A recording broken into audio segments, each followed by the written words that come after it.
I love my job and I've always been in mental health because it's something that I've got a passion for, it's something that I enjoy, it's something that I can get up in the morning and know that I'm doing something good for somebody out there. I love being a physio because basically I'm a bit kind of corny, but I do actually want to I like the feeling of trying to help people, and when I've kind of improved someone's life, that makes me feel good. The things that I really love about my job is that it's fast-paced. I love the working with other professionals. I think that's fantastic, and I think that's something that could be really pulled into hospitals all over the UK. I think some of the frustrations really are just the fact that you're not able to sometimes get resources in place as quickly as you'd like to. That can actually cause quite a bit of a hinder on the system. The challenge that we face in Birmingham is that historically we've often worked as individual organisations. The types of problems that people have now that go across health and social care really challenge us to find ways that we need to work together.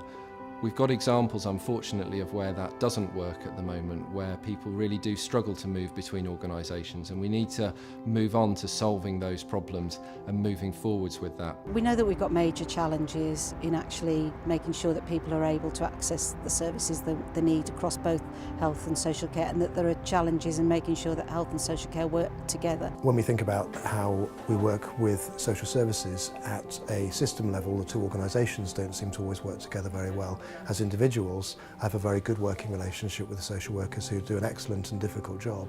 and I enjoy working with them. Unfortunately, we don't get to see enough of them because of the systems that are in place at the moment. The message I would give to staff from both health and social care to try to bring us closer together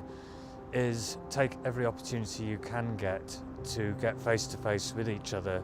to know what each other look like and learn some first names, discover you've got things in common, that kind of thing. Because the environment that we now live in, with the separate funding for health and social care, meaning that we are all hoping that the other side are going to do what we should be doing but can't afford to, that is leading to bad blood, and it's leading to separation, and it's leading to a them and us culture which isn't helping anybody at all. It's the most important thing is that we work all together, and we want to keep the patient in the community for the best use of the resources, because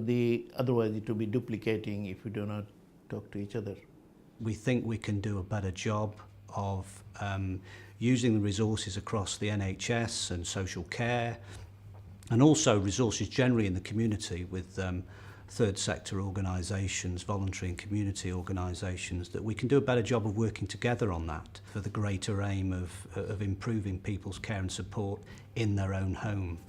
Because I sort of sit on both sides of the fence, having a disabled child myself who's in a nursing home, I've obviously gone through the system. Gone through the system of having him at home, looking after him at home, then having to make a decision about him moving into a nursing home. And one of the biggest problems is communication and getting everything together. So having a coordinator to bring it all together so that we're not repeating ourselves all the time, we're not being asked the same questions from a personal point of view, not being asked the same questions over and over again. I think the Better Care Fund gives us a vehicle for both local authorities and the NHS to really come together as true partners and look at co-commissioning services together, because rather than working in silos, I think it's about time we actually put our differences to one side and say, right, okay, we got to look after the service user here and the citizen, and put everything else aside and say, right, well, how are we going to actually move forward and deliver the services?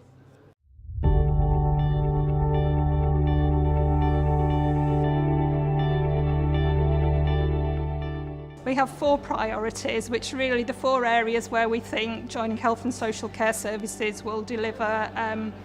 better outcomes and better experiences for the people of Birmingham, but also the most cost-effective way of working together. So those priorities are keeping people well where they live, making help easier to get, more effective care in a crisis, and supporting people to make the right decisions when they can no longer cope.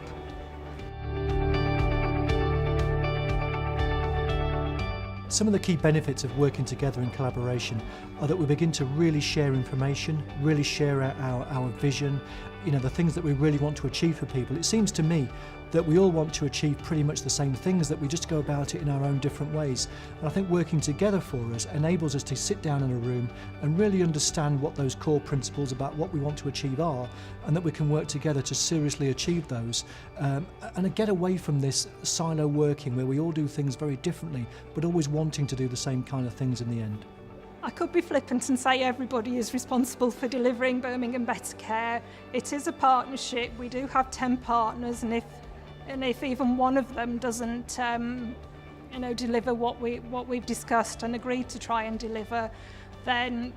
the whole system will not change. Things will improve generally, but we won't achieve the absolute maximum that we want to achieve. We'll know when integration is working well, because the system will no longer be just individual organisations, but a seamless flow of patients and of staff and of information between different parts of one whole network. I think Birmingham Better Care is really important in that it brings workers together, health workers together, budgets together, so that for the patient they're not worried about whether it's a health worker or a social care worker or a social budget or a health budget. They need a service or something to support them, and by bringing this together in this way we can make sure that the patient gets what they need at the time that they need it, in the way that they need it. We're all on this journey together, and the only way we can do it is by talking to each other, being honest and transparent, and moving together jointly as a partnership, health, social care, and the people that we support.